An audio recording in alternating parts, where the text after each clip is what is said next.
ജ്വാല IPS അധ്യായം 28. R.K. വർമ്മയുടെ pig ഫാമിന് ഏതാണ്ട് 1 കിലോമീറ്ററോളം ചുറ്റളവിലുള്ള ആളുകളാണ് അത്ഭുതവും അതോടൊപ്പം ഞെട്ടലുമുണർത്തുന്ന കാഴ്ച കണ്ടത്. തങ്ങളുടെ മുറ്റത്തുകൂടിയും തൊടിയിലൂടെയും മറ്റും മേയുന്ന കൂറ്റൻ പന്നികൾ. അത്തരമൊരു കാഴ്ച അവിടെ ആദ്യത്തേതായിരുന്നു. കാട്ടുപന്നിയല്ല, വളർത്തുപന്നിയാണവയെന്നും ചിലർ മനസ്സിലാക്കി. രത്നരാജന്റെ മകൻ 5 വയസ്സുള്ള സുധീഷ് മുറ്റത്ത് കളിക്കാൻ ഇറങ്ങിയപ്പോഴാണ് ചെടികൾക്കിടയിൽ ഒരനക്കം, ഒപ്പം ഒരു ചീറ്റൽ. അച്ഛാ! കുട്ടി അലറിക്കരഞ്ഞുകൊണ്ട് തിരിഞ്ഞോടി. രത്നരാജനും ഭാര്യയും മറ്റും കുതിച്ചെത്തി. എന്താ മോനെ? കിതപ്പ് കാരണം കുട്ടിക്ക് സംസാരിക്കാൻ കഴിയുന്നില്ല. അയാൾ മകനെ വാരിയെടുത്തു. പറ മോനെ, എന്തുപറ്റി? കുഞ്ഞിനെ ഏതാണ്ട് കടിച്ചതാ. ഭാര്യ നിലവിളിക്കാൻ തുടങ്ങി. നീയൊന്നും മിണ്ടാതിരിക്കടി. ഭാര്യയെ ശാസിച്ചിട്ട് അയാൾ കുട്ടിയെ നോക്കി. എന്താ മോനെ? കുട്ടി ഭയത്തോടെ ചെടികൾക്ക് നേരെ ചൂണ്ടി. രത്നരാജന്റെ കണ്ണുകൾ അങ്ങോട്ട് നീണ്ടു ചെന്നു. അവിടെ. അയാളും ഒന്ന് ഞെട്ടി. ചെടികളുടെ ചലനത്തിൽ നിന്ന് അതിനുള്ളിൽ എന്തോ ഉണ്ടെന്ന് ഉറപ്പായി. കുട്ടിയെ ഭാര്യയുടെ പക്കൽ ഏൽപ്പിച്ചിട്ട് അയാൾ അവിടേക്ക് പതിയെ നീങ്ങി. ഇതിനിടെ കണ്ണുകളിൽ ഒരു കല്ല് ഉടക്കി. അതെടുത്ത് ഒറ്റയേറ്. ചെടികൾ വകഞ്ഞു മാറ്റിക്കൊണ്ടെന്ന വണ്ണം ഒരു പന്നി പുറത്തേക്ക് വന്നു. കുട്ടി കണ്ണുകൾ ഇറുക്കി അടച്ചു. പേടിക്കണ്ട, വളർത്തു പന്നിയാ പറഞ്ഞുകൊണ്ട് അയാൾ നോക്കുമ്പോൾ താഴത്തെ പുരയിടത്തിലും അയൽക്കാരുടെ മുറ്റത്തുമൊക്കെ പന്നികൾ. രത്നരാജൻ അയൽവാസിയായ ദിവാകരനോട് വിളിച്ചു പറഞ്ഞു. തന്റെ മുറ്റത്ത് പന്നി നിൽക്കുന്നത് കണ്ടോ? എവിടെ? ദിവാകരൻ ഇറങ്ങി വന്നു. അയ്യടാ, പന്നികൾ മാത്രമല്ല, കോഴികളുമുണ്ട്. കോഴിയോ? അതേന്നേ, നല്ല വെള്ള കോഴി. രത്നരാജൻ അങ്ങോട്ട് ചെന്നു. ശരിയാണ്, 5-6 വെള്ള കോഴികൾ വെട്ടുകല്ലുകുഴിയിൽ നടക്കുന്നു. നമുക്ക് ഒരു പന്നിയങ്ങ് തട്ടിയാലോടാ? ദിവാകരൻ ചോദിച്ചു. എന്നിട്ട് വേണം ലോക്കപ്പിൽ കിടന്ന് ഉണ്ട തിന്നാൻ. ഗ്രാമീണർക്കെല്ലാം അത്ഭുതവും അമ്പരപ്പുമാണ്. ചിലർ സൂത്രത്തിൽ 1-2 പന്നികളെ പിടിച്ച് ആരും കാണാത്ത ഭാഗങ്ങളിലാക്കുകയും ചെയ്തു. രാവിലെ R.K. വർമ്മയുടെ വീട്ടിൽ കോളിംഗ് ബെൽ നിർത്താതെ ശബ്ദിച്ചു. ആരാടാ ഈ രാവിലെ തന്നെ? മനുഷ്യന് ഉറങ്ങാനും പറ്റില്ലേ? വടിമൂപ്പിന്നാണ് ഇറങ്ങി വന്ന് വാതിൽ തുറന്നത്. സ്ഥലവാസിയായ ഒരാളായിരുന്നു മുന്നിൽ. ആരാടാ ചത്തത്? ചത്തില്ല. പിന്നെ നീയെന്തിനാ ഇങ്ങനെ ബഹളം വയ്ക്കുന്നത്? എനിക്ക് വർമ്മ സാബിനെ കാണണം. അവന്റെ അപ്പനാ ഞാൻ. എന്നെ കണ്ടിട്ട് അവനെ കണ്ടാൽ മതി. ഒരു അത്യാവശ്യ കാര്യത്തിനാ മോപ്പിന്നേട്ടാ. മോപ്പിന്നേട്ടനോ? അയാൾക്ക് ദേഷ്യം വന്നു. നിന്റെ അപ്പനെ പോയി വിളിക്കടാ അങ്ങനെ. ആരാ? എന്തു വേണം? പിന്നിൽ നിന്ന് വർമ്മയുടെ ശബ്ദം കേട്ടപ്പോൾ മൂപ്പിന്ന് പെറുപെറുത്തുകൊണ്ട് തിരിഞ്ഞു നടന്നു. വർമ്മ വാതിൽക്കലെത്തി. എന്താടാ? അയാൾ കാര്യം പറഞ്ഞു. വർമ്മ ആദ്യം കിടുങ്ങി. പിന്നെ ആ മുഖത്ത് വിഷമവും കോപവും മാറി മാറി പ്രതിഫലിച്ചു. ആ, നീ പൊയ്ക്കോ. അയാൾ പോയപ്പോൾ വർമ്മ അലറി. എടാ ബാബു, മാധവ. ആ ശബ്ദത്തിൽ ബംഗ്ലാവ് കിടുങ്ങി. ഉറക്കത്തിലായിരുന്ന സഞ്ജയും സബിതയും സനലും ഞെട്ടി ഉണർന്നു. മാധവനും ബാബുവും ഓടി വന്നു. എന്താ സാബ്? കാർ ഇറക്കടാ. ബാബു ഷെഡിലേക്കോടി. താൻ ധരിച്ചിരുന്ന വസ്ത്രം പോലും മാറാതെ വർമ്മയും ഇറങ്ങി. കാര്യമായതെന്തോ സംഭവിച്ചിട്ടുണ്ടെന്ന് ബാബുവിനും മാധവനും ഉറപ്പായിരുന്നു. സഞ്ജയും സനലും ഓടി വന്നു. എന്താ പപ്പ? വാടാ. അത്രമാത്രമേ അയാൾ പറഞ്ഞുള്ളൂ. അവരും തങ്ങൾ ധരിച്ചിരുന്ന വസ്ത്രങ്ങളോടെ തന്നെ ഇറങ്ങി. ബാബു കാർ ഇറക്കി കഴിഞ്ഞിരുന്നു. എല്ലാവരും കയറി. ഫാമിലേക്ക് വിടടാ. കാർ പിഗ് ഫാമിലേക്ക് കുതിച്ചു. വർമ്മ മൂക്കിൽ പൊടിക്കായി പരതി. അത് എടുത്തിട്ടില്ലെന്ന് കണ്ട് അസ്വസ്ഥതയോടെ കൈ ചുരുട്ടി സീറ്റിൽ ഇടിച്ചു. പിഗ് ഫാം അകലെ എത്തുമ്പോഴേ കണ്ടു. കുറെ ആളുകൾ അവിടെ കൂടി നിൽക്കുന്നു. റോഡിന്റെ കനയിൽ ചില കോഴികളും പന്നികളും മേയുന്നു. വർമ്മയുടെ കടപ്പല്ലുകൾ ഞെരിഞ്ഞമർന്നു. പിഗ് ഫാമിന്റെ ഗേറ്റിന് മുന്നിൽ കാർ നിന്നു. ആളുകൾ പിറുപിറുത്തുകൊണ്ട് പിന്നാക്കം മാറി. ഇറങ്ങടാ അങ്ങോട്ട്. മക്കളെ തള്ളിമാറ്റിക്കൊണ്ട് അയാൾ ചാടി ഇറങ്ങി. അഴിയാൻ തുടങ്ങിയ മുണ്ട് മുറുക്കി ഉടുത്തു. പിന്നെ അത് മടക്കി കുത്തിക്കൊണ്ട് അകത്തേക്ക് പോയി. മക്കളും ഗുണ്ടകളും പിന്നാലെ ചെന്നു. അവിടെ ഹൃദയഭേദകമായ ഒരു കാഴ്ചയായിരുന്നു. കോഴികളെ ഇട്ടിരുന്ന ഷെഡുകളും മറ്റും ചിതറിക്കിടക്കുന്നു. ഓഫീസിന്റെ ജനാലകളും അതിനുള്ളിൽ കിടന്നിരുന്ന ഫർണിച്ചറുകളും മറ്റും തല്ലി ഒടിച്ചിരിക്കുന്നു. വർമ്മയുടെ തൊഴിലാളികൾ ഓഫീസിന്റെ തറയിലായിരുന്നു കിടന്നിരുന്നത്. ചില കോഴികൾ അപ്പോഴും അവിടെ നടക്കുന്നുണ്ടായിരുന്നു. മുന്നിൽ വന്ന ഒന്നിനെ വർമ്മ തൊഴിച്ചെറിഞ്ഞു. 4 പന്നിക്കൂടുകളും ശൂന്യമായിരുന്നു. ഒറ്റ ഒരെണ്ണം പോലുമില്ല. കുഴികളിൽ നിന്ന് താഴേക്കുള്ള പുരയിടത്തിലേക്ക് വാതിലുകൾ ഉണ്ടാക്കിയിരുന്നു. അവ തുറന്നു കിടക്കുകയായിരുന്നു. കഴിഞ്ഞ ദിവസം തമിഴ്നാട്ടിൽ നിന്ന് 500 പന്നികളെ കൊണ്ടുവന്നിരുന്നു. നേരത്തെ ഇവിടെ ഉണ്ടായിരുന്നത് 100ഓളം വരും. എല്ലാം ഗ്രാമത്തിലൂടെ ചിതറി നടക്കുകയാണ്. തന്റെ തൊഴിലാളികളെവിടെ? വർമ്മയുടെ കണ്ണുകൾ അവരെ തേടി. അപ്പോൾ സഞ്ജയ് കൈചൂണ്ടി. അതാ. ഏവരും അങ്ങോട്ട് നോക്കി. അവിടെ ഒരു മരത്തിൽ ചേർത്ത് കെട്ടിയിരിക്കുകയാണ് തൊഴിലാളികളെ. എല്ലാവരും അങ്ങോട്ട് ചെന്നു. ഒറ്റ നോട്ടത്തിൽ തന്നെ മനസ്സിലാകുമായിരുന്നു അവർക്ക് നല്ലതുപോലെ മർദ്ദനമേറ്റിട്ടുണ്ടെന്ന്. മാത്രവുമല്ല, മരത്തിൽ ധാരാളം നീറ് ഉണ്ടായിരുന്നു. കൂടോടെ ഇളകി വന്ന അവ വിക്രമനെയും ക്ലീറ്റസിനെയും മറ്റും കടിക്കുകയാണ്. അഴിച്ചുവിടടാ. വർമ്മയുടെ നിർദ്ദേശം കിട്ടും മുമ്പ് തന്നെ മാധവൻ കയറിൽ കൈവച്ചിരുന്നു. അവർ ബന്ധനമുക്തരായി. ധൃതിയിൽ ശരീരത്തിൽ കടിച്ചു പറ്റിയ നീറിനെ തൂത്തുകളഞ്ഞു. നിൽക്കാൻ പോലുമുള്ള ശക്തി അവർക്കില്ലായിരുന്നു. വർമ്മയെ കൂടി കണ്ടപ്പോൾ അവരുടെ കണ്ണുകൾ നിറഞ്ഞു കവിഞ്ഞു. പട്ടി മോങ്ങുന്നത് പോലെ നിന്ന് മോങ്ങാതെ ഉണ്ടായ കാര്യമെന്താന്ന് വെച്ചാൽ പറയുന്നടാ. തെല്ലും അലിവില്ലായിരുന്നു അയാളുടെ ശബ്ദത്തിൽ. ശവങ്ങൾ തിന്നു മുടിക്കാൻ മാത്രം അറിയാം. നിങ്ങൾ 4 പേർക്ക് പകരം ആ പൊട്ടൻ ഒറ്റയ്ക്ക് ഇവിടെ ഉണ്ടായിരുന്നുള്ളുവെങ്കിൽ ഇങ്ങനെയൊന്നും സംഭവിക്കില്ലായിരുന്നു. ദയനീയമായി വർമ്മയെ ഒന്ന് നോക്കിയിട്ട് വിക്രമൻ തറയിലിരുന്നു. അടുത്തറിയാവുന്നവർക്ക് പോലും അയാളുടെ ഇപ്പോഴത്തെ രൂപം കണ്ടാൽ ആളിനെ മനസ്സിലാകുമായിരുന്നില്ല. അപ്രതീക്ഷിതമായിട്ടാ സാബ് അയാൾ ആക്രമിച്ചത്. ഞങ്ങൾ ഉണരും മുമ്പ് തന്നെ അയാൾ ഞങ്ങളെ അടിച്ചു, വിക്രമൻ പറഞ്ഞു. ഒറ്റയാളോ? വർമ്മയ്ക്ക് വിശ്വസിക്കാൻ കഴിഞ്ഞില്ല. അതേ സാബ്, ഒരുത്തൻ തനിയാണോ ഇത് ചെയ്തത്? വിക്രമൻ തലകുലുക്കി. ഞങ്ങളെ ഇവിടെ പിടിച്ചു കെട്ടിയിട്ട് അയാൾ പറഞ്ഞു, സാബിന്റെ ഫാം ഇതോടെ നിർത്തിക്കോളണമെന്ന്, അല്ലെങ്കിൽ എല്ലാത്തിനെയും ഇതിനുള്ളിലിട്ട് കത്തിക്കുമെന്ന്. ആരായിരിക്കും ഇത് ചെയ്തത്? വർമ്മ ചിന്തിച്ചു നോക്കി. അത് അവൻ തന്നെയായിരിക്കും സാബ്, കടപ്പുറത്ത് വന്നവൻ. ബാബു വർമ്മയെ നോക്കി. അവന്റെ കരുത്ത് നിങ്ങളും അറിഞ്ഞതാണല്ലോ. വർമ്മ പരിഹസിച്ചു. ബാബുവിന്റെ തല കുനിഞ്ഞു. ഈ നേരത്ത് ഗ്രാമത്തിൽ മറ്റു ചിലത് നടക്കുകയായിരുന്നു. കാറിൽ പോയ ആരോ റോഡിൽ നോട്ടീസുകൾ വാരിയെറിഞ്ഞു. അതിന്റെ ഉള്ളടക്കം ഇതായിരുന്നു: എന്തോ മാരകമായ രോഗം ബാധിച്ച പന്നികളെ വർമ്മ തന്നെ തുറന്നു വിട്ടതാണ്. പ്രതിരോധ കുത്തിവെപ്പ് നടത്തിയില്ലെങ്കിൽ പന്നികളിൽ നിന്ന് മനുഷ്യരിലേക്ക് രോഗം പകരും. ആർക്കും സംശയം തോന്നാതിരിക്കാൻ വേണ്ടി കോഴികളെ കൂടി തുറന്നു വിട്ടിട്ട് ഫാമിൽ ഇത്തരമൊരു നാടകത്തിന് അരങ്ങൊരുക്കിയതാണ്. ജനങ്ങളുടെ മനസ്സിലേക്ക് പാറി വീണ ഒരു തീപ്പൊരിയായിരുന്നു അത്. ആളിക്കത്തുവാൻ അധിക നേരം വേണ്ടായിരുന്നു. ഒന്നാമത് മനസ്സുകൊണ്ട് ആർക്കും വർമ്മയെ ഇഷ്ടമല്ല. എന്തും ചെയ്യാൻ മടിയില്ലാത്ത അയാൾ ഇങ്ങനെ ചെയ്തിരിക്കും എന്ന് തന്നെ ജനങ്ങൾ കരുതി. പത്രക്കാരും ടിവിക്കാരും പാഞ്ഞെത്തി. കലക്ടർക്കും RDOയ്ക്കും പോലീസിനുമൊക്കെ ജനങ്ങൾ ഫോൺ ചെയ്തു. തങ്ങളുടെ വീടുകളിലേക്ക് വന്ന പന്നികളെ അവർ എറിഞ്ഞോടിച്ചു. ഭരണപക്ഷത്തിന്റെ കക്ഷിയാണ് വർമ്മ എന്നതിനാൽ പ്രതിപക്ഷം രംഗത്തെത്തുവാൻ അധിക നേരം വേണ്ടി വന്നില്ല. മാത്രവുമല്ല, വർമ്മയുടെ അഭ്യുദയാകാംക്ഷിയായ ആഭ്യന്തരമന്ത്രിയുമായി ആലോചിച്ചിട്ടാണ് അയാൾ പന്നിയെ തുറന്നു വിടുവിച്ചതെന്നും ഒരു വാർത്ത പരന്നു. അതോടെ ജനം കൂടുതൽ ഇളകി.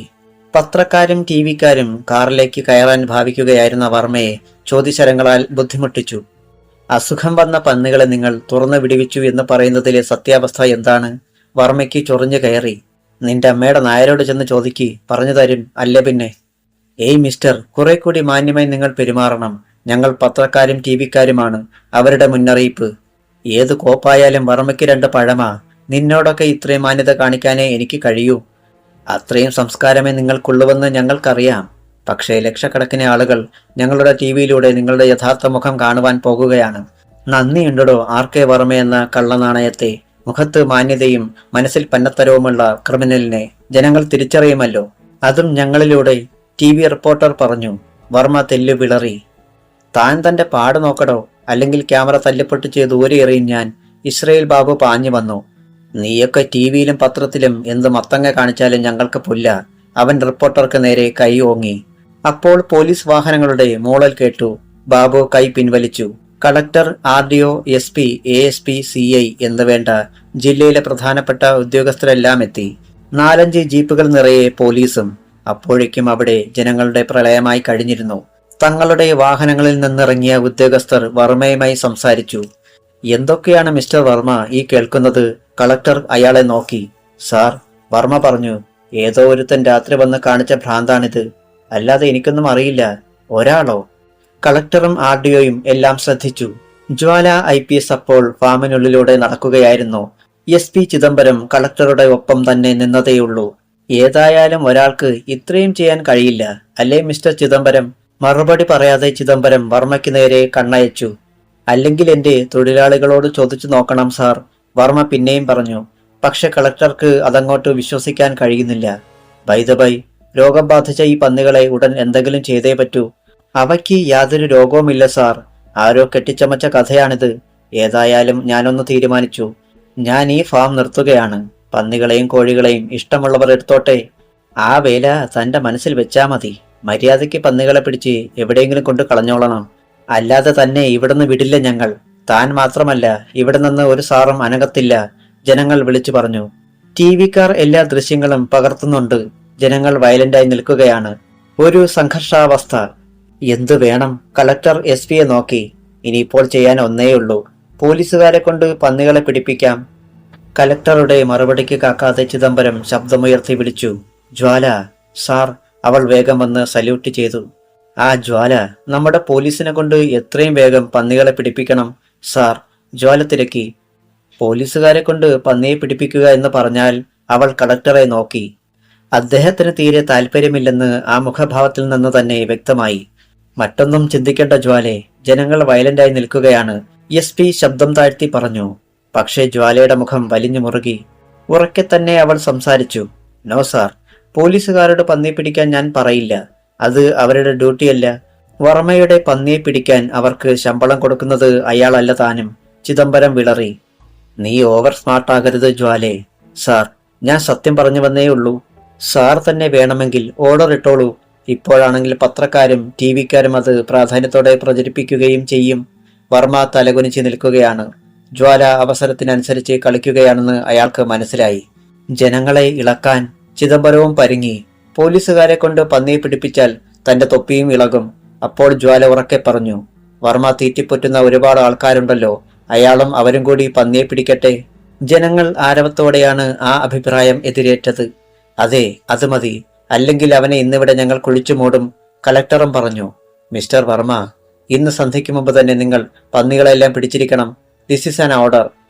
പ്രതിമ പോലെ നിന്നുപോയി RK വർമ്മ. അധ്യായം 29. ഇത്രയും ആളുകളുടെ മുന്നിൽ വെച്ച് താൻ വിവസ്ത്രനാക്കപ്പെട്ട അനുഭവമാണ് RK വർമ്മയ്ക്കുണ്ടായത്. അയാൾ കത്തുന്ന പകയോടെ കളക്ടറെ നോക്കി. പക്ഷേ അദ്ദേഹമാകട്ടെ ഇതൊന്നും കാര്യമാക്കാതെ നിൽക്കുകയുമാണ്. സാർ, അങ്ങിപ്പോൾ ഇങ്ങനെ പറഞ്ഞാൽ? വർമ്മ രോഷം കടിച്ചമർത്തി തെല്ല് മയത്തിൽ സംസാരിച്ചു. ഒരു ഗ്രാമം മുഴുവൻ അലിഞ്ഞു നടക്കുന്ന പന്നികളെ ഇത്ര വേഗത്തിൽ പിടിക്കണമെന്ന് പറഞ്ഞാൽ ഞങ്ങളാരുമല്ലല്ലോ അതിന് കാരണക്കാർ. ഏതായാലും പന്നികൾ കാരണം ആർക്കെങ്കിലും എന്തെങ്കിലും സംഭവിച്ചാൽ അതിന് ഉത്തരം പറയേണ്ടത് ഞാനാണ്. അതിന് പന്നികൾക്ക് അസുഖമൊന്നുമില്ലല്ലോ സാർ. എന്ന് നിങ്ങൾ പറഞ്ഞാൽ പോരല്ലോ. അസുഖമുണ്ടോ ഇല്ലയോ എന്ന് പരിശോധിച്ചറിയണ്ടേ? വർമ്മ ഒരു നിമിഷം ചിന്തിച്ചു. പിന്നെ പറഞ്ഞു. ഒരു പന്നിയെ പിടിച്ച് പരിശോധിക്കാമല്ലോ. അസുഖമില്ലെന്ന് ഉറപ്പായാൽ മറ്റുള്ളവയെ ആര് വേണമെങ്കിലും എടുത്തോട്ടെ. നോ. കളക്ടറുടെ മറുപടി പെട്ടെന്നായിരുന്നു. അസുഖമുണ്ടെന്ന് തെളിഞ്ഞാൽ ഇപ്പോൾ തന്നെ പന്നികൾ വെള്ളത്തിലും മറ്റും ഇറങ്ങിയിരിക്കും. പരിശോധന കഴിയുമ്പോഴേക്കും അത് രോഗാണുക്കളെ പരത്താൻ തുടങ്ങിയിരിക്കും. ഒരു ഭാഗ്യപരീക്ഷണം വേണ്ട. എത്രയും വേഗം പന്നികളെ പിടിച്ച് ഇവിടെ തന്നെ കൊണ്ടുവരിക. ഒന്നുകിൽ കൊന്നു മറവ് ചെയ്യുക, അല്ലെങ്കിൽ പരിശോധന നടത്തിയിട്ട് വേണ്ട തീരുമാനമെടുക്കാം. രണ്ടായാലും പന്നികളെ മുഴുവൻ തിരഞ്ഞു പിടിച്ചു എന്ന് എനിക്ക് ബോധ്യമാവണം. വർമ്മ തളർന്നുപോയി. ആളുകൾ തന്നെ നോക്കി പരിഹസിച്ച് ചിരിക്കുന്നത് കൂടി കണ്ടപ്പോൾ സഹിക്കാനായില്ല. തെണ്ടുകൾ. വർമ്മ SP ചിദംബരത്തെയും നോക്കി. തന്നെ സഹായിക്കാൻ കഴിയില്ലേ എന്ന ഭാവത്തിൽ. അയാളും ആകെ പതറി നിൽക്കുകയായിരുന്നു. തന്റെ അധികാരം ഉപയോഗിച്ച് വേണമെങ്കിൽ പോലീസുകാരെ കൊണ്ട് ദൗത്യം ഏൽപ്പിക്കാം. പക്ഷെ ഇതിന്റെ പ്രത്യാഘാതങ്ങൾ ഭയങ്കരമായിരിക്കും. ജനങ്ങൾ കൈകെട്ടി നോക്കി നിൽക്കില്ല. ഇവിടെ ഒരു ലാത്തിചാർജ് നടത്തിയാൽ പോലും രംഗം ശാന്തമാക്കാൻ കഴിയില്ല. തനിക്കൊരാവശ്യം വന്നപ്പോൾ ഒരുത്തനുമില്ലല്ലോ. വർമ്മ ഓർക്കുകയായിരുന്നു. പച്ച നോട്ടുകൾ കെട്ടുപൊട്ടിക്കാതെ തന്നെ വേണം എല്ലാ കഴിവേറിമാന്മാർക്കും. എന്നിട്ടിപ്പോൾ ജ്വാല IPS വിജയഭാവത്തിൽ നിൽക്കുകയായിരുന്നു. വർമ്മയുടെ ഓരോ ഭാവവും ക്രൂരമായ സംതൃപ്തിയോടെയാണ് അവൾ നോക്കിക്കണ്ടത്. ആരായിരിക്കും ഇത് ചെയ്തതെന്ന് അവൾക്കും മനസ്സിലായില്ല. ഈ സംഭവത്തോടു കൂടി പക്ഷേ ഒരു പ്രബലനായ ശത്രുവുണ്ട്. ഒരു പക്ഷേ ടൊയോട്ട കാറിൽ സഞ്ചരിക്കുന്ന ആൾ, അല്ലെങ്കിൽ മറ്റാരോ. വർമ്മ കളക്ടറോട് സംസാരിക്കുന്നത് കേട്ടാണ് അവൾ ചിന്തയിൽ നിന്നുണർന്നത്. സാർ, താങ്കൾ പറഞ്ഞതുപോലെ തന്നെ ഞാൻ ചെയ്യാം. Thank you. കളക്ടർ ജനങ്ങളെ നോക്കി. എനിക്ക് നിങ്ങളോട് ഒരു അഭ്യർത്ഥനയുണ്ട്. ഇവർ കാണാതെ വന്നാൽ നിങ്ങളുടെ കണ്ണിൽപ്പെടുന്ന പന്നികളെ ഇവർക്ക് കാട്ടിക്കൊടുക്കണം. ആ അഭിപ്രായത്തെ ജനങ്ങൾ സ്വാഗതം ചെയ്തു. കളക്ടറും SP-യും മറ്റും മടങ്ങി. ആളുകൾ എന്തെങ്കിലും പ്രശ്നമുണ്ടാക്കിയാലോ എന്ന് വെച്ച് കുറെ പോലീസുകാരെ അവിടെ ഡ്യൂട്ടിക്കിട്ട ശേഷമാണ് അവർ പോയത്. ജനങ്ങളിൽ ഏറെ ഭാഗവും അവിടെ തന്നെ നിന്നു. ജീപ്പിൽ കയറും മുമ്പ് ജ്വാല IPS വർമ്മയെ അടിമുടിയൊന്ന് നോക്കി. എന്താടി നോക്കുന്നത്? വർമ്മ ശബ്ദമുയർത്തി. മിണ്ടരുത് താൻ. ഈ കെയിൻ അണ്ണാക്കിൽ കുത്തിയിറക്കി കളയും ഞാൻ. അവൾ മുച്ചാൻവടി ചൂണ്ടി. നിന്നെ വാഴിക്കില്ലടി ഞാൻ. അതിനു മുമ്പ് തന്റെ അടിയന്തരം ഞാൻ ഉണ്ണും. അവൾ കയറിയ ജീപ്പ് പോയി. വർമ്മ ബാബുവിന് നിർദ്ദേശം നൽകി. നമ്മുടെ ആളുകളെല്ലാം കൂട്ടിക്കോടാ. 4-5 ടെമ്പോയും വിളിച്ചോ. പന്നികളെ പിടിച്ചു നിൽക്കുന്ന കഴിവേറന്മാർക്ക് വായ്ക്കരിയിടാൻ. യെസ് സാബ്. രാവിലെ തന്നെ അവർ പന്നികളെ തെരഞ്ഞു പിടിക്കാൻ തുടങ്ങി. ഈ കാഴ്ച കണ്ട് ജനങ്ങൾ കൂകി വിളിച്ചു. നേരത്തെ പന്നികളെ പിടിച്ച് ഒളിച്ചു വെച്ചിരുന്നവർ അവയ്ക്ക് അസുഖമാണെന്നറിഞ്ഞ് തുറന്നു വിട്ടു. ഗ്രാമീണർ ഉത്സവത്തിമിർപ്പോടെ പന്നികളെ വർമ്മയുടെ ആളുകൾക്ക് കാട്ടിക്കൊടുത്തു. തന്റെ ബംഗ്ലാവിലെത്തിയ വർമ്മ വിവശനായി കസേരയിലേക്ക് വീണു. അടിക്കടി പരാജയമാണല്ലോ തനിക്കിപ്പോൾ. സംഭവിച്ചു കൊണ്ടിരിക്കുന്നത്. അമ്മണിയുടെ വീട് ബോംബ് വെച്ച് തകർത്തതിലൂടെ കോടികളാണ് നഷ്ടമായത്. താൻ ഒറ്റയ്ക്ക് അത് സഹിച്ചേ പറ്റൂ. കമ്പനിയുടെ പകുതി ഷെയർ പോയതോടുകൂടി ഒരു ചിറക് ഒടിഞ്ഞത് മാതിരിയായി. വർമ്മ ദീർഘമായി ഒന്ന് നിശ്വസിച്ചു. ഒരുത്തനെയും വിശ്വസിക്കുകയും സഹായിക്കുകയും ചെയ്യരുതെന്ന് ഇപ്പോൾ അയാൾക്ക് തോന്നി. ആ നന്ദിയില്ലാത്ത ചിദംബരം ഇന്ന് നിന്നത് കണ്ടില്ലേ? അവനെ വെച്ചിട്ടുണ്ട്. ചിദംബരത്തിന്റെ മനസ്സിലും ഇപ്പോൾ ആ സംഭവം തന്നെയായിരുന്നു. ഓടിക്കൊണ്ടിരുന്ന കാറിന്റെ പിൻസീറ്റിൽ ചാരിക്കിടന്ന് അയാൾ ഓർത്തു. തീർച്ചയായും ഈ അവസരത്തിൽ വർമ്മയെ സഹായിക്കാനാവാത്തതിന് നന്ദികേടായിട്ടേ അയാൾ കരുതൂ. പക്ഷെ തനിക്ക് എന്തു ചെയ്യാൻ കഴിയും? കളക്ടറും അങ്ങനെ ഒരു നിലപാട് എടുക്കാൻ കാരണം ജ്വാലയുടെ ആ സംസാരമാണ്. സ്ഥാനത്തും അസ്ഥാനത്തുമുള്ള അവളുടെ ഈ ഓവർ സ്മാർട്ട്നെസ് അവസാനിപ്പിച്ചേ പറ്റൂ. ഇനി വളരെ സാവധാനത്തിൽ വർമ്മയെ കാര്യങ്ങൾ പറഞ്ഞ് മനസ്സിലാക്കണം. അയാൾ തീരുമാനിച്ചു. കാർ അപ്പോൾ ഒരിടത്ത് നിന്നു. നമ്മൾ എത്തി സാർ, ഡ്രൈവർ പറഞ്ഞു. ചിദംബരം നോക്കി. ഹോസ്പിറ്റലിന്റെ വാതിൽക്കൽ നിൽക്കുകയാണ് കാർ. അയാൾ ഇറങ്ങി. ലക്ഷ്മണൻ കിടന്നിരുന്ന മുറിയിലേക്ക് നടന്നു. എന്തോ ചിന്തിച്ചുകൊണ്ട് മുകളിൽ വേഗത കുറഞ്ഞ് കറങ്ങുന്ന ഫാനിലേക്ക് നോക്കിക്കിടക്കുകയായിരുന്നു ലക്ഷ്മണൻ. വാതിൽ തുറക്കുന്ന ശബ്ദം കേട്ട് അയാൾ തല തിരിച്ചു. ചിദംബരം അകത്തേക്ക് വരുന്നത് കണ്ടപ്പോൾ വിളറിയ ഒരു ചിരി അമുഖത്തുണ്ടായി. ചിദംബരം ലക്ഷ്മണന്റെ കിടക്കിക്കരികിൽ കസേരയിലിരുന്നു. ഇരുവരും മുഖാമുഖം നോക്കി. അല്പനേരം കഴിഞ്ഞു. അവസാനം ലക്ഷ്മണനെ ആശ്വസിപ്പിക്കാൻ എന്ന വണ്ണം ചിദംബരം അയാളുടെ കയ്യിൽ പിടിമുറുക്കി. ലക്ഷ്മണന്റെ കണ്ണുകളിൽ നനവ് പടർന്നു. വിഷമിക്കേണ്ടടോ, അടുത്ത വർഷം ഈ ദിവസത്തിനുള്ളിൽ താൻ സർവീസിലുണ്ടാവും, എനിക്കുറപ്പാ. നിഷേധഭാവത്തിൽ ലക്ഷ്മണൻ തലയനക്കി. എനിക്ക് തീരെ പ്രതീക്ഷയില്ല സാർ. താൻ അങ്ങനെയൊന്നും ചിന്തിക്കാതെ. വർമ്മസാബിനെ കണ്ടില്ലല്ലോ. അവിടെ ആകെ പ്രശ്നങ്ങളാ. ആ സംഭവം ചിദംബരം പറഞ്ഞു കേൾപ്പിച്ചു. ഒക്കേക്കും കാരണക്കാരൻ അവൻ ഒരുത്തനാ. ലക്ഷ്മണൻ പെട്ടെന്ന് പറഞ്ഞു. ആര്? ചിദംബരം ഉത്കണ്ഠയോടെ തിരക്കി. പെട്ടെന്ന് താൻ പറഞ്ഞതോർത്ത് ലക്ഷ്മണൻ പരിങ്ങി. സൂര്യനാണെന്ന് പറഞ്ഞാൽ മറ്റു പലതും പറയേണ്ടി വരും. താൻ സൂര്യനെ അന്ന് വെടിവെച്ചെന്നും മറ്റും ചിദംബരം സാർ അറിഞ്ഞാൽ. മാത്രവുമല്ല, അയാളെ തങ്ങൾ കൊല ചെയ്യുകയായിരുന്നെന്ന് വർമ്മസാബ് ഈ നിമിഷം വരെ ഇദ്ദേഹത്തോട് പറഞ്ഞിട്ടുമില്ല. ആരുടെ കാര്യമാ ലക്ഷ്മണൻ പറഞ്ഞത്? ചിദംബരം പിന്നെയും ചോദിച്ചു. അതല്ല, എന്നെ ആക്രമിച്ചത് ഒരാളാണ്. പൊതുവെ വർമ്മസാബിനും നമുക്കും ഒരേ ശത്രുക്കളാവുമല്ലോ ഉണ്ടാവുക. ലക്ഷ്മണൻ ഒരു തരത്തിൽ പറഞ്ഞപ്പിച്ചു. തന്നെ ആക്രമിച്ചവനെ അപ്പോൾ മനസ്സിലായില്ല എന്നാണ് പറയുന്നത്? യെസ് സാർ, ഇരുട്ടായിരുന്നു. മാത്രമല്ല അയാൾ മുഖം മൂടി വെച്ചിരുന്നു. ചിദംബരം ഒന്ന് മോളി. താൻ പറഞ്ഞത് അദ്ദേഹം വിശ്വസിച്ചില്ലെന്ന് ലക്ഷ്മണൻ സംശയിച്ചു. കുറെ നേരം കൂടി സംസാരിച്ചിരുന്നിട്ട് ചിദംബരം മടങ്ങി. സൂര്യൻ ആഞ്ഞടിക്കുകയാണെന്ന് ലക്ഷ്മണൻ ഓർത്തു. പക്ഷെ ഇപ്പോഴും മനസ്സിലാക്കാത്ത ഒരു കാര്യം മരിച്ച അയാൾ അങ്ങനെ ജീവിച്ചു എന്നതാണ്. അവസാന നിമിഷത്തിൽ എന്തെങ്കിലും അത്ഭുതം സംഭവിച്ചു എന്ന് കരുതാനുമാവുന്നില്ല.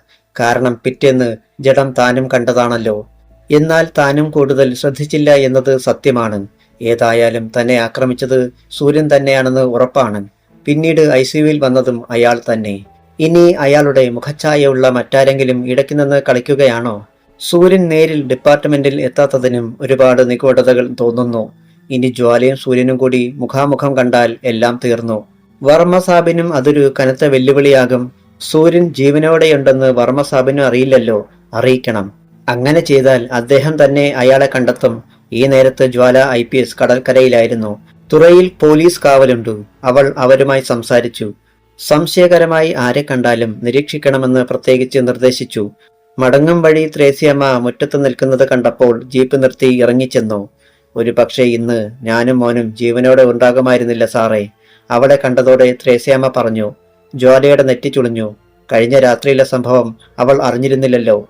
ത്രേസ്യാമ്മയുടെ മകൻ ഒരു സൈക്കിൾ ടയർ ഉരുട്ടിക്കൊണ്ട് മുറ്റത്തുകൂടി ഓടിപ്പോയി. പോലീസ് ജീപ്പിനെ ഒന്ന് വലം വെച്ച് തിരികെ വന്നു.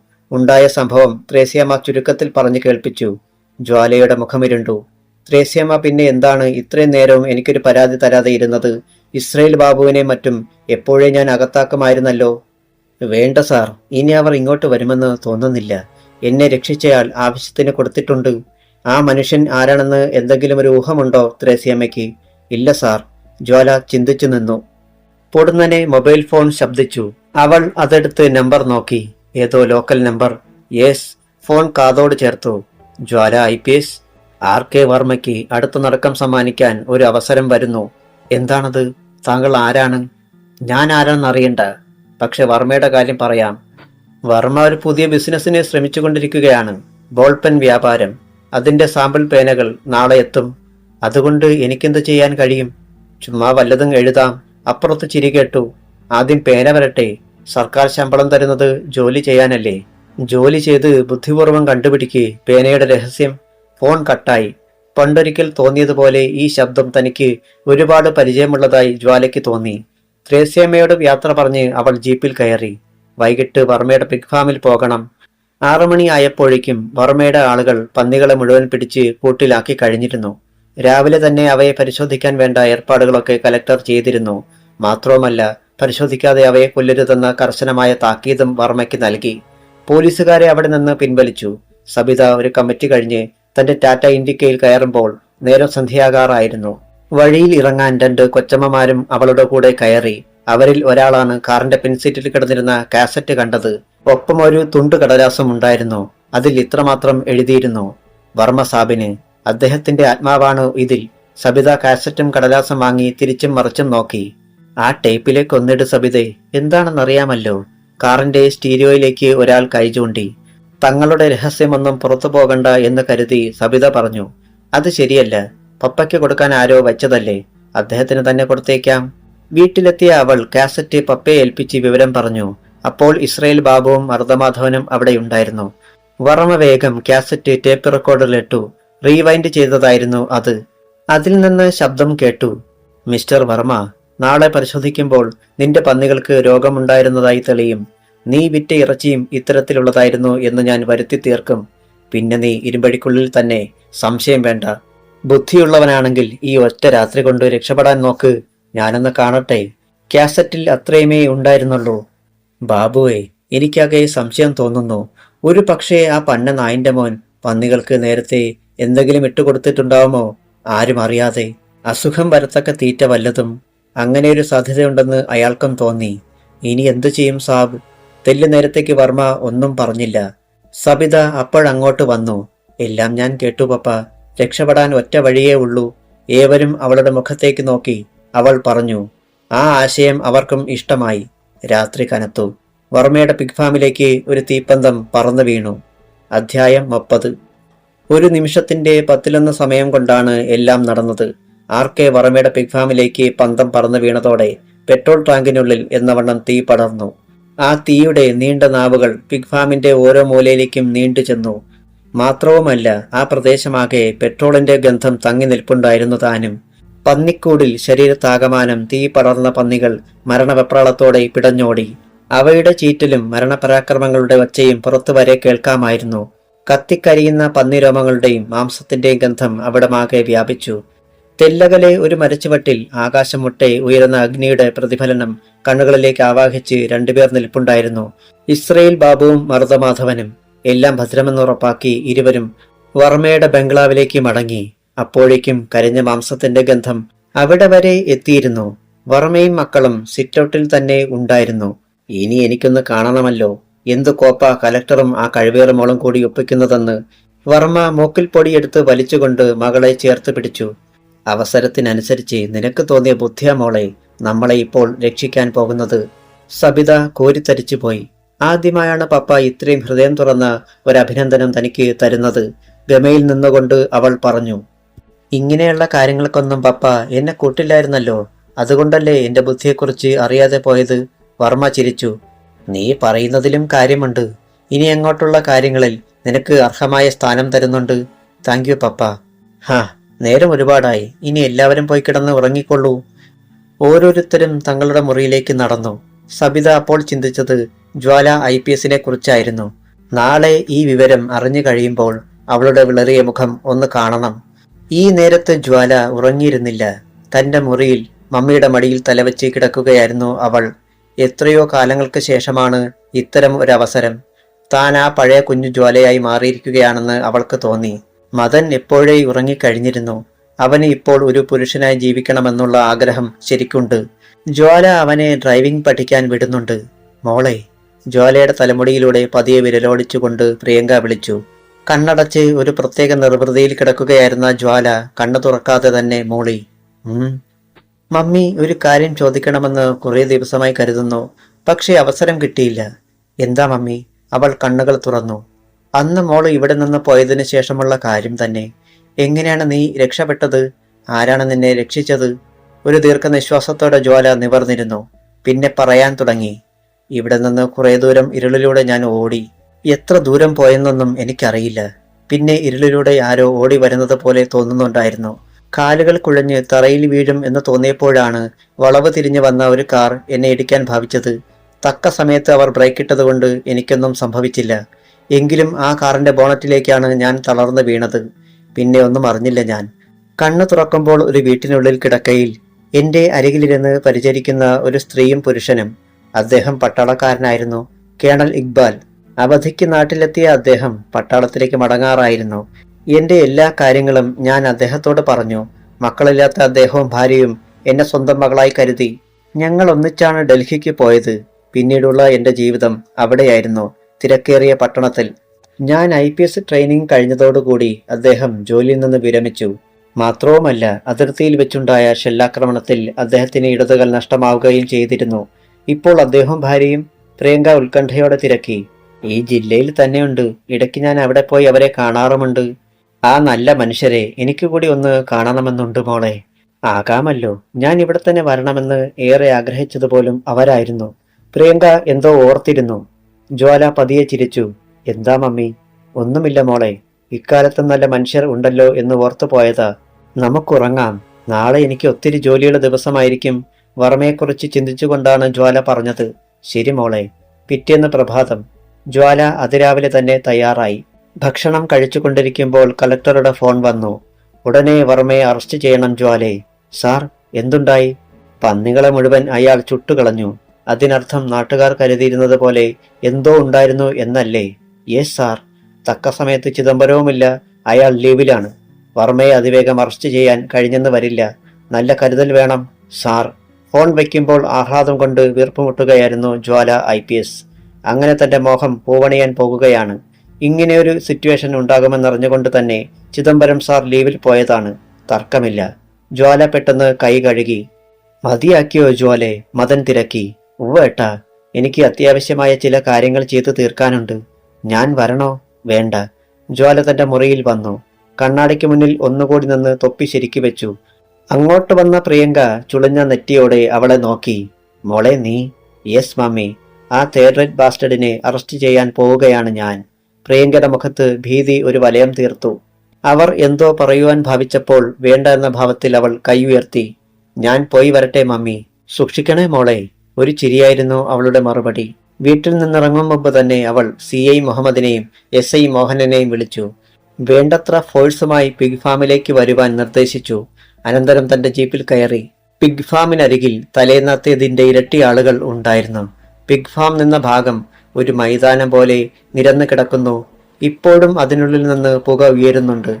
കത്തിക്കരിഞ്ഞ മാംസത്തിന്റെ ഗന്ധം കാരണം ജ്വാലയ്ക്ക് മനം പുരട്ടലുണ്ടായി. ജീപ്പിൽ നിന്നിറങ്ങുമ്പോൾ തന്നെ അവൾ RK വർമ്മയെ കണ്ടു കഴിഞ്ഞിരുന്നു. ഇസ്രയേൽ ബാബുവും മറ്റാരുമായോ സംസാരിച്ചുകൊണ്ട് നിൽക്കുകയായിരുന്നു അയാൾ.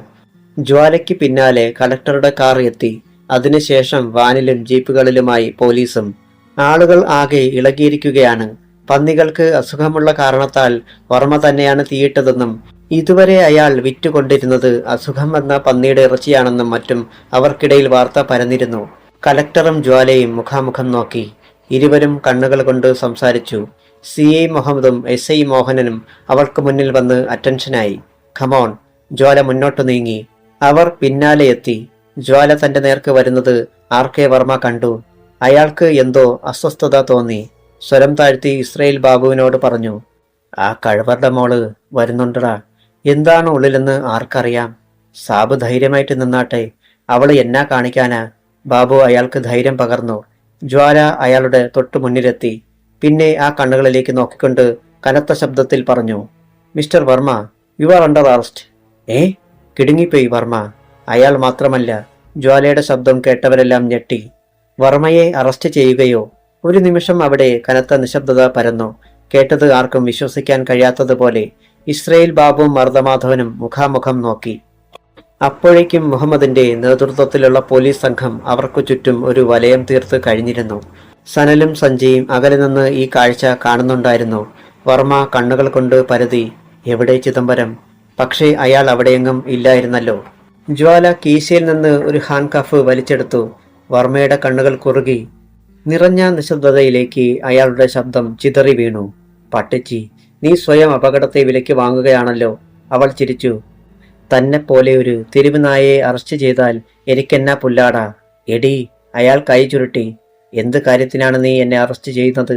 അസുഖമുള്ള പന്നികളെ മറ്റാരും അറിയാതിരിക്കാൻ വേണ്ടി ചുട്ടുകരിച്ചതിന്, ഇത്രയും നാൾ അസുഖമുള്ള മാംസം മറ്റുള്ളവർക്ക് വിറ്റതിന്, അതിലൂടെ ഈ സമൂഹത്തെ അപകടപ്പെടുത്തിയതിന്. നോ, ഈ പറഞ്ഞതൊന്നും ഞാൻ ചെയ്തിട്ടില്ല. അല്ലെങ്കിൽ തെളിവുകൾ കാണിക്കുന്നീ.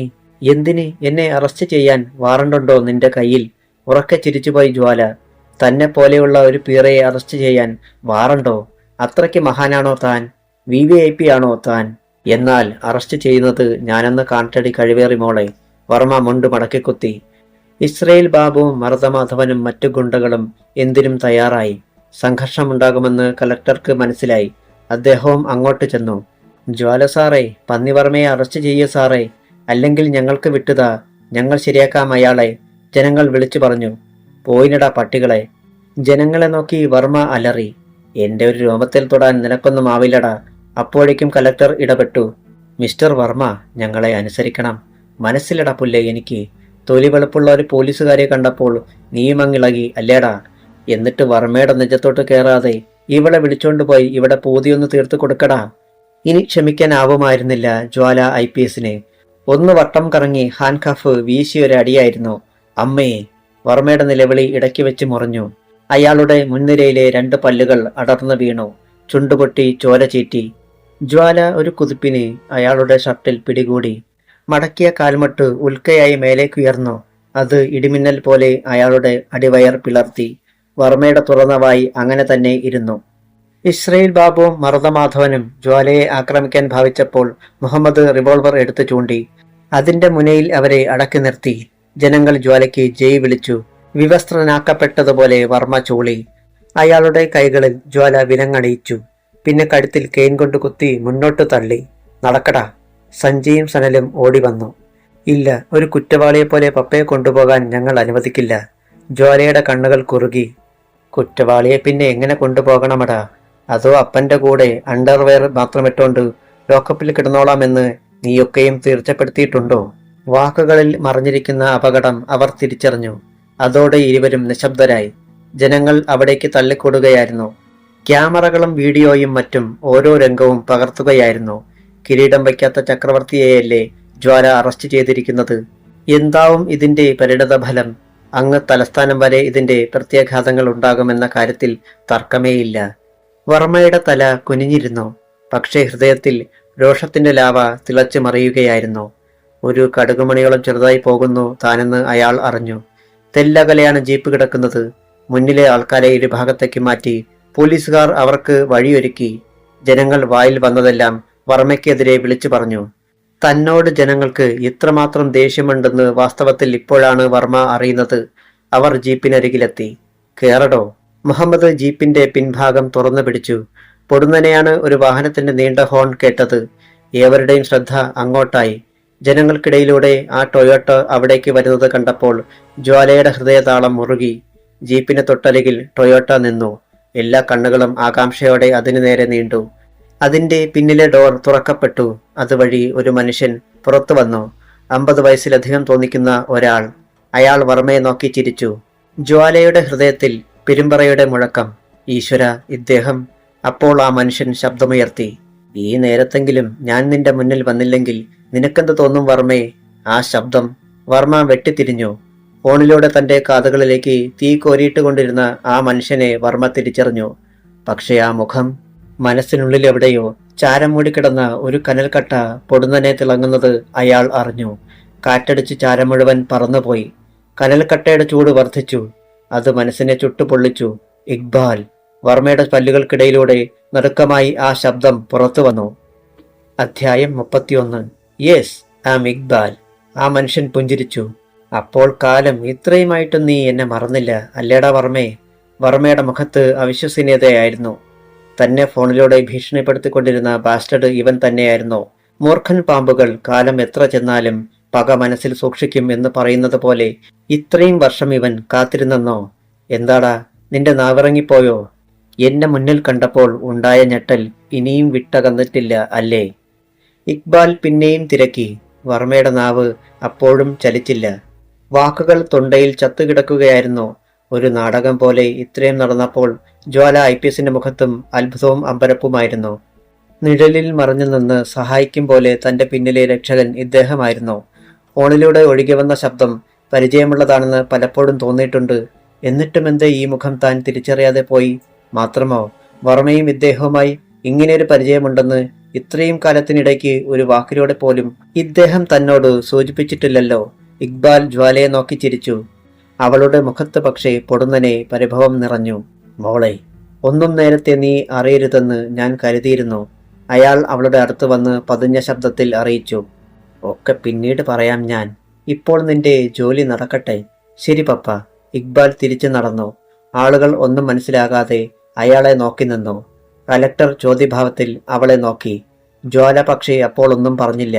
ഇക്ബാൽ കയറിയ ടൊയോട്ട ആളുകൾക്കിടയിലൂടെ പതിയെ നീങ്ങി. ജ്വാല ദീർഘമായി ഒന്ന് നിശ്വസിച്ചു. ഇദ്ദേഹം ഇല്ലായിരുന്നുവെങ്കിൽ താൻ ഒരിക്കലും ഈ നിലയിൽ എത്തില്ലായിരുന്നു. ആ രാത്രിയിൽ ഇദ്ദേഹത്തിന്റെ മുന്നിൽ താൻ എത്തിയില്ലായിരുന്നെങ്കിൽ, തന്നെ ഒരു മകളായി ഇദ്ദേഹം സ്വീകരിച്ചില്ലായിരുന്നെങ്കിൽ. ആളുകൾ വർമ്മയെ ചീത്ത വിളിക്കുന്നത് കേട്ടപ്പോഴാണ് ജ്വാല ഒരു സ്വപ്നത്തിൽ നിന്നെന്ന വണ്ണം ഞെട്ടി ഉണർന്നത്. കേറട അകത്തേക്ക്. പരുഷമായ ശബ്ദത്തിൽ അവൾ വർമ്മയോട് പറഞ്ഞുകൊണ്ട് ജീപ്പിലേക്ക് കൈ ചൂണ്ടി. കടിച്ചു കൊല്ലാൻ എന്നതുപോലെ അണപ്പല്ലുകൾ ഞെരിച്ചുകൊണ്ടാണ് അവളെ ഒന്നുകൂടി നോക്കിയിട്ട് വർമ്മ ജീപ്പിൽ കയറിയത്. ആളുകൾ കൂകി വിളിച്ചു. ഇസ്രയേൽ ബാബുവിനെയും മറുതമാധവനെയും കസ്റ്റഡിയിലെടുക്കണോ എന്ന് ചിന്തിച്ചതാണ് ജ്വാല. പക്ഷേ വേണ്ടെന്ന് വെച്ചു. തൽക്കാലം പുറത്തുനിന്ന് കളിക്കുവാൻ അവർക്കൊരു അവസരം കൊടുക്കുകയാണ്. കളിക്കട്ടെ. അപ്പോൾ പതനത്തിനുള്ള ആഘാതമേറും. ജ്വാലയും പോലീസുകാരും ജീപ്പിൽ കയറി. കുറച്ച് പോലീസുകാരെ അവിടെ ഡ്യൂട്ടിക്ക് നിയോഗിക്കുകയും ചെയ്തു. ജീപ്പ് മുന്നോട്ട് നീങ്ങി. പന്നി വർമ്മയെ ശരിക്കൊന്ന് പെരുമാറണേ ജ്വാല സാറേ, ആളുകൾക്കിടയിൽ നിന്ന് ആരോ വിളിച്ചു പറയുന്നത് അവൾ കേട്ടു. ജീപ്പിനുള്ളിൽ തലകുനിച്ചിരിക്കുകയായിരുന്നു വർമ്മ. ഇത്രയും കാലം കൊണ്ട് താൻ നേടിയതൊക്കെ ഈ ഒറ്റ നിമിഷം കൊണ്ട് ഇല്ലാതായിരിക്കുന്നു. പക്ഷെ തന്നെ തൂക്കിക്കൊല്ലാനൊന്നും പോകുന്നില്ലല്ലോ. ഒന്ന് പുറത്തിറങ്ങിക്കോട്ടെ, കാട്ടിക്കൊടുക്കാം എല്ലാ പട്ടികൾക്കും. Police station. ജീപ്പിൽ നിന്നിറങ്ങിയ വർമ്മയുടെ കഴുത്തിന് കുത്തിപ്പിടിച്ച് ഒറ്റത്തള്ളായിരുന്നു CI മുഹമ്മദ്. എന്താടാ, നാണിച്ചു നിൽക്കുകയാണോ താൻ? തന്നെയാണ് കാണാൻ ഇവിടെ ആരാണ്ട് വന്ന് നിൽക്കുന്നോ? കിടുങ്ങിപ്പോയി വർമ്മ. ഒരു പീറ CI തന്റെ ശരീരത്തിൽ കൈവച്ചിരിക്കുന്നു. സ്റ്റേഷന് പുറത്തു വെച്ച് ഇവന് ഇത്രയും ധൈര്യം ഉണ്ടായപ്പോൾ അകത്ത് ചെല്ലുമ്പോൾ എന്തായിരിക്കും അവസ്ഥ? വിഷമവും കോപവും ഒന്നിച്ചാണ് വർമ്മയ്ക്കുണ്ടായത്.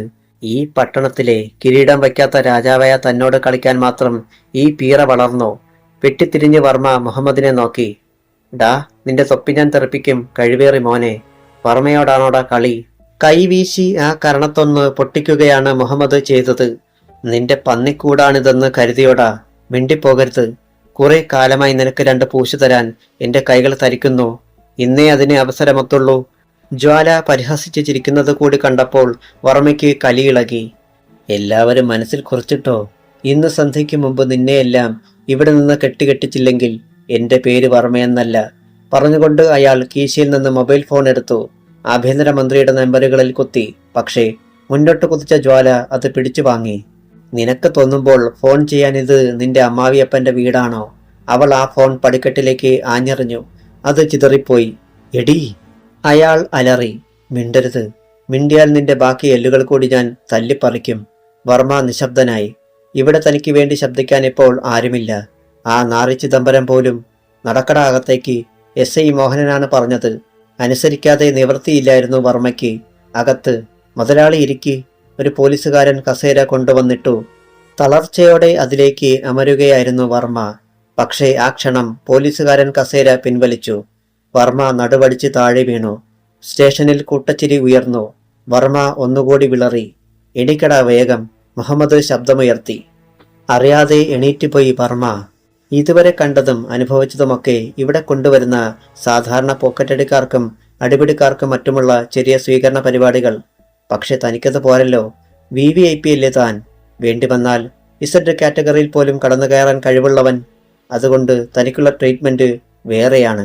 ഇതൊരു മാതൃകാ പോലീസ് സ്റ്റേഷനാണെന്ന് അറിയാമല്ലോ. വർമ്മ തലകുനിച്ചു നിന്നു. അപ്പോൾ ജ്വാല മുഹമ്മദിനെ വിളിച്ചു. സാർ. തീർന്നില്ല.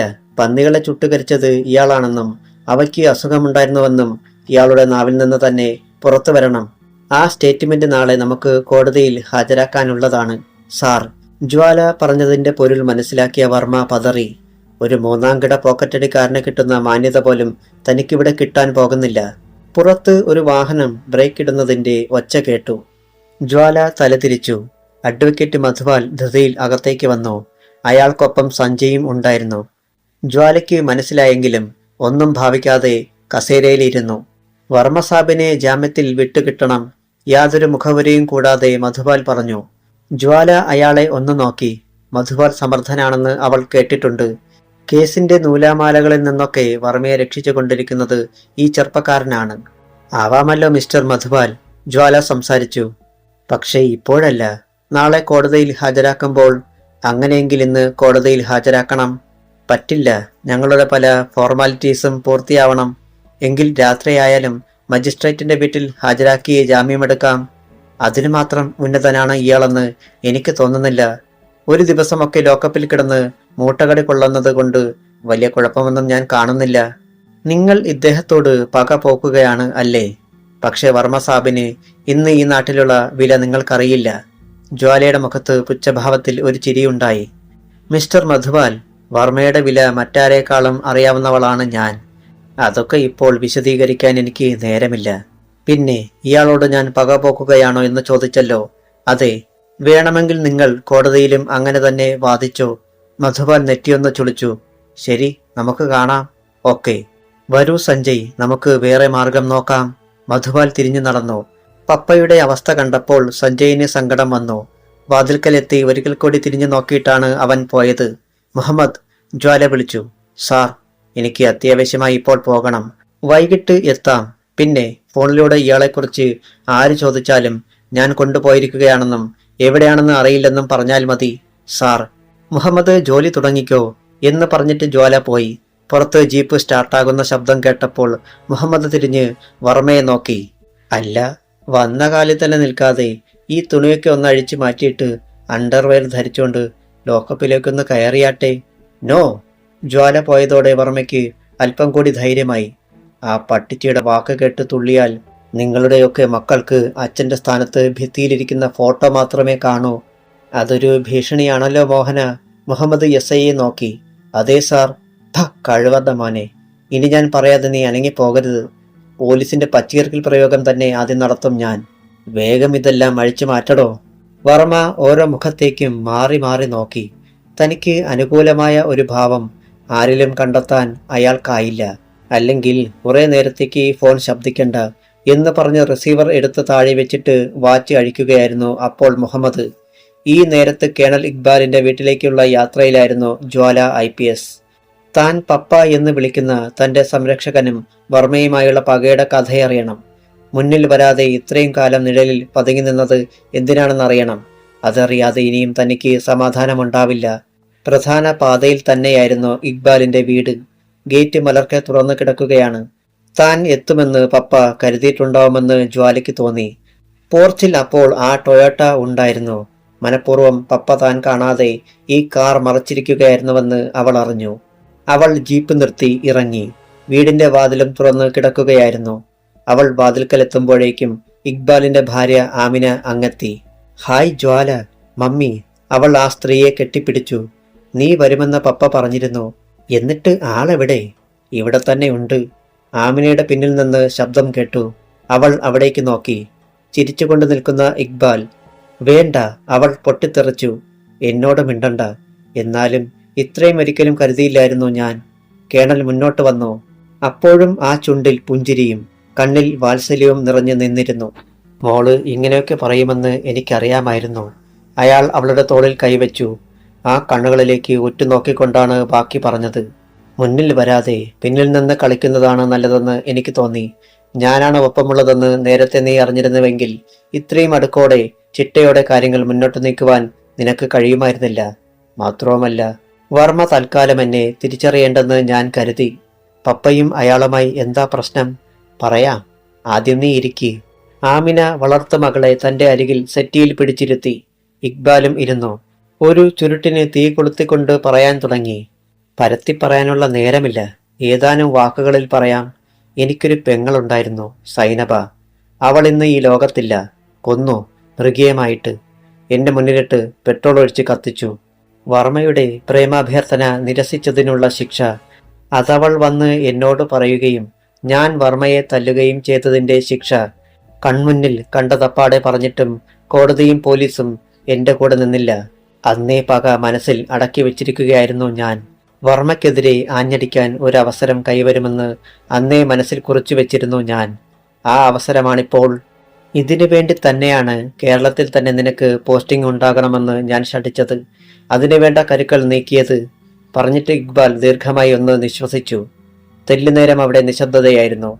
അവസാനം ജ്വാല പറഞ്ഞു, ഞാൻ പോകട്ടെ പപ്പ. തലസ്ഥാനത്തുള്ള പെരിച്ചാഴികൾ വർമ്മയ്ക്ക് വേണ്ടി ഇപ്പോൾ നിലവിളി തുടങ്ങിയിട്ടുണ്ടാവും. ഞാൻ അവിടെ ഇല്ലെങ്കിൽ ആകെ കുഴയും. ചോറുണ്ടിട്ട് പോകാം മോളെ, ആമിന പറഞ്ഞു. സോറി മമ്മി, ഇന്ന് പറ്റില്ലല്ലോ. കാര്യത്തിന്റെ ഗൗരവം ഇക്ബാലിന് അറിയാമായിരുന്നു. മോള് പൊയ്ക്കോ. അയാൾ അനുമതി നൽകി. പക്ഷേ ഇനിയൊരു അത്ഭുതം കാത്തിരിപ്പുണ്ട്. ചുളിഞ്ഞ നെറ്റിയോടെ ജ്വാല യാത്ര പറഞ്ഞിറങ്ങി. ഈ നേരത്ത് അണ്ടർവെയർ മാത്രം ധരിച്ച് ലോക്കപ്പിൽ കിടന്ന് നിലവിളിക്കുകയായിരുന്നു വർമ്മ. എന്തൊക്കെയാണേലും എഴുതി വെച്ചോടാ കഴിവേറി മോന്മാരെ. പന്നികൾക്ക് അസുഖമില്ലായിരുന്നടാ. ഉണ്ടെന്ന് ഭീഷണിപ്പെടുത്തി എന്നെക്കൊണ്ട് ആ നായിന്റെ മോൻ ഇക്ബാൽ അവരെ കത്തിപ്പിച്ചതാ. മുഹമ്മദ് ചിരിച്ചു, സംതൃപ്തമായ ചിരി. അയാളും വിയർപ്പിൽ കുളിച്ചിരുന്നു. വർമ്മയ്ക്ക് കൊടുക്കേണ്ടത് നന്നായി കൊടുത്തിട്ടുണ്ട്. പെട്ടെന്ന് ഒരു പോലീസ് വാഹനത്തിന്റെ മൂളൽ. മുഹമ്മദ് പുറത്തേക്ക് നോക്കി. ജീപ്പിന് പിന്നാലെ സ്റ്റേറ്റ് കാർ. അയാളുടെ നെഞ്ചൊന്ന് പിടഞ്ഞു. ആഭ്യന്തരമന്ത്രി.